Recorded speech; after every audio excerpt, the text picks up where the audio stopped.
Radio صدائے حریت جموں کشمیر سے اہم خبریں سنیے۔ شتلورہ رفیع آباد بارہمولہ میں جام شہادت نوش کرنے والے مدثر احمد کی نماز جنازہ میں ہزاروں لوگوں نے شرکت کر کے بھارت کے خلاف اسلام اور آزادی اور پاکستان کے حق میں زوردار نعرے بلند کیے۔ قابض انتظامیہ کی تمام تر پابندیوں کے باوجود آس پاس علاقوں کے ہزاروں مرد و زن شہید کا آخری دیدار کرنے ان کے آبائی گاؤں پہنچے اور انہیں خراج عقیدت پیش کیا۔ صوفی پورہ، زینا پورہ، شپیاں اور اچھن پلوامہ میں تلاشی کے دوران توڑ پھوڑ کی گئی ہے۔ معروف نشریاتی ادارے الجزیرہ کی رپورٹ کے مطابق مقبوضہ کشمیر میں سروے کے دوران یونیورسٹیوں اور کالجوں کے 90% سے زائد طلبہ و طالبات نے مقبوضہ کشمیر سے بھارتی فوج کی بے دخلی کا مطالبہ کیا ہے۔ یہ سروے نیو یارک کے اسکیڈمور کالج کے محققین نے گزشتہ 10 اکتوبر اور دسمبر کے درمیانی عرصے میں کیا ہے۔ محبوبہ مفتی کی بیٹی التجا مفتی نے کورونا وائرس کے پیش نظر مقبوضہ جموں کشمیر میں 4G انٹرنیٹ سروس بحالی کا مطالبہ کیا ہے۔ اس وقت 2G سروس ہے جو کافی سست رفتار ہے۔ مسئلہ کشمیر کے حوالے سے ایک بڑی پیش رفت ہوئی ہے۔ برطانوی پارلیمنٹ میں بحث کے لیے پارلیمنٹری کشمیر گروپ کی چیئرپرسن ڈیبی ابراہیم نے تحریک پیش کر دی ہے۔ بحث کا موضوع مقبوضہ کشمیر میں انسانی حقوق ہوگا اور بحث 26 مارچ کو ہوگی۔ ڈیبی ابراہیم کی قیادت میں ایک وفد نے گزشتہ ماہ پاکستان اور آزاد کشمیر کا دورہ بھی کیا تھا۔ دہلی کے حالیہ مسلم کش فسادات کے دوران پولیس کے ہاتھوں بدترین تشدد کا نشانہ بننے والے مسلم نوجوان کوثر علی کا کہنا ہے کہ پولیس اسے مارنا چاہتی تھی لیکن خوش قسمتی سے بچ گئے۔ مقبوضہ کشمیر میں فاروق عبداللہ کے بعد عوامی اتحاد پارٹی کے بلال سلطان نامی کارکن کو بھی جیل سے چھوڑ دیا گیا ہے۔ خبریں ختم ہوئیں۔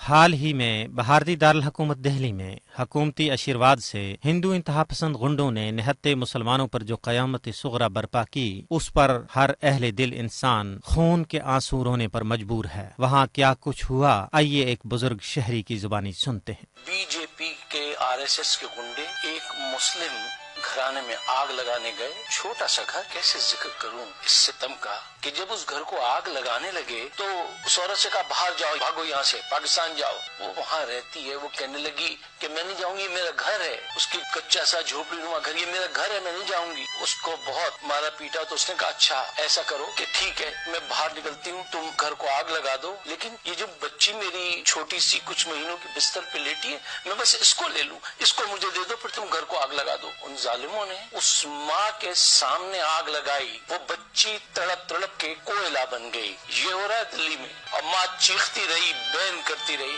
ایسے واقعات سن کے دل بھر آتا ہے۔ ایک بوڑھا شخص سر پہ سامان لیے کھڑا ہے اور اس سے کوئی پوچھ رہا ہے کہ اب آپ کہاں جاؤ گے یہاں سے؟ وہ کہتا ہے پتہ نہیں بھیا کہاں جائیں گے۔ اتنی بے بسی، کہاں جائیں کچھ پتہ نہیں۔ ایک اور بوڑھے شخص کو RSS کے غنڈے مارنے کے لیے جاتے ہیں تو اس کو تھپڑوں کی برسات کے بعد پوچھتے ہیں کہ ہندو ہو یا مسلمان ہو؟ وہ کہتا ہے یہ تو میں نہیں بتا سکتا، میں بھوکا بہت ہوں اس وقت۔